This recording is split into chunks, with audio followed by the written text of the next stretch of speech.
دیس دیس کے ملا جی ملا نصرالدین کی کہانیاں ہیں. عشرت معین سیما صاحبہ نے ان پہ تحقیق بھی کی ہے اور انہیں ترتیب دے کے کتاب کی شکل دی ہے. آج جو کہانی ہم پڑھنے جا رہے ہیں اس کا عنوان ہے ملا نصرالدین کی دانائی. سردیوں کی ایک شام میں ایک شخص ملا نصرالدین صاحب سے کچھ دانائی کی باتیں اور علم سیکھنے کے لیے ان کے گھر تشریف لایا حاضر ہوا. کیا دیکھتا ہے کہ ملا نصرالدین اپنے تخت نما پلنگ پر بیٹھے دونوں ہاتھوں کو آپس میں رگڑ رگڑ کر ان پر اپنی پھونکے مارنے میں مصروف ہے.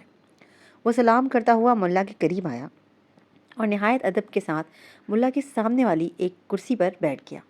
ملا نے اس سے حاضر ہونے کا سبب پوچھا تو اس نے بتایا, ملا صاحب, میں آپ سے کچھ دانائی اور عقلمندی کی باتیں اور علم سیکھنے حاضر ہوا ہوں. ملا نصرالدین بدستور اپنے ہاتھوں کی ہتھیلیوں کو آپس میں رگڑ رگڑ کر پھونک مارنے میں مصروف رہے. اس شخص نے اس عمل کو بھی ملا کی دانائی کی علامت سمجھتے ہوئے سوال کیا, ملا صاحب, یہ آپ کیا کر رہے ہیں؟ ملا نصرالدین نے اس شخص کی جانب دیکھتے ہوئے اپنے ہاتھوں پہ پھونک مارتے ہوئے جواب دیا, میں سردی بھگانے کے لیے اپنے ہاتھوں کو گرم کر رہا ہوں.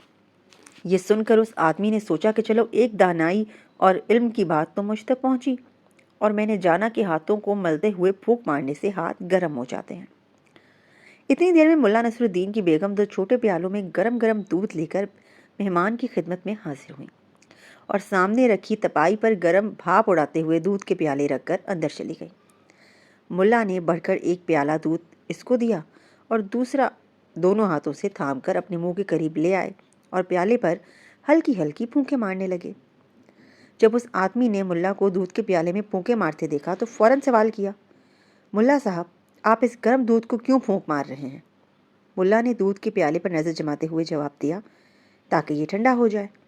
ملا کا یہ جواب سن کر وہ آدمی چکرا گیا اور منہ ہی منہ میں بڑبڑانے لگا, پھونکنے کا عمل تو گرم کرنے کے لیے تھا اور اب فرما رہے ہیں پھونک سے دودھ ٹھنڈا ہو جائے گا, یعنی پھونک سے گرم اور پھونک ہی سے ٹھنڈا. اس سے میں کیا دانائی سیکھ سکتا ہوں؟ اس آدمی نے جلدی جلدی گرم دودھ پی کر اپنے گھر کی راہ لی.